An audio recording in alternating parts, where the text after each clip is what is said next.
চার দফা দাবিতে বিক্ষোভ ও অবস্থান কর্মসূচি পালন করেছে সাফিনা উইমেন্স ডেন্টাল কলেজের শিক্ষার্থীরা। শিক্ষার্থীদের আন্দোলনের মুখে গত ১ সেপ্টেম্বর থেকে প্রতিষ্ঠানটি বন্ধ ঘোষণা করে কর্তৃপক্ষ। এরই ধারাবাহিকতায় শনিবার বিকেলে রাজধানীর মালিবাগে কলেজের সামনের ফটকে এ আন্দোলন করেন শিক্ষার্থীরা। আন্দোলনকারী শিক্ষার্থীরা জানান, গত ১৬ আগস্ট থেকে ২১ দফা দাবি নিয়ে আন্দোলন শুরু করে তারা। এরপর ১৮ আগস্ট কলেজের কর্তৃপক্ষের কাছে স্মারকলিপি প্রদান করা হয়।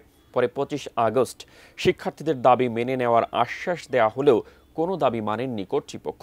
পরবর্তীতে ৩১ আগস্ট কলেজ কর্তৃপক্ষের সঙ্গে শিক্ষার্থীদের ৭ ঘন্টা মিটিংয়ের পর কোনো ধরনের সমাধান না পেয়ে কলেজে অবস্থান নেয় শিক্ষার্থীরা। ওই দিন শিক্ষার্থীদের দাবি মেনে নেওয়ার কথা বলে একদিন সময় চেয়ে চলে যায় কর্তৃপক্ষ। পরদিন হাসপাতালের সকল রোগী বের করে দিয়ে হাসপাতালে তালা লাগিয়ে দেয় হাসপাতাল কর্তৃপক্ষ। এরপর থেকেই সাফিনা সংস্কারের দাবিতে শিক্ষার্থীদের আন্দোলন করে আসছেন। কর্তৃপক্ষের কাছ থেকে শুধুমাত্র বিভ্রান্তিকর তথ্যই আমরা পাচ্ছি। বলা হচ্ছে অযৌক্তিক দাবি নিয়ে এতখানি এসেছে মেয়েরা। যতক্ষণ পর্যন্ত আমার কর্তৃপক্ষ সকল যৌক্তিক দাবি মেনে নিয়ে আমাদেরকে সুষ্ঠু সমাধান না দিচ্ছে, আমরা আমাদের দাবি দেওয়া ছাড়া এই বিল্ডিংয়ের সামনে থেকে নড়ব না।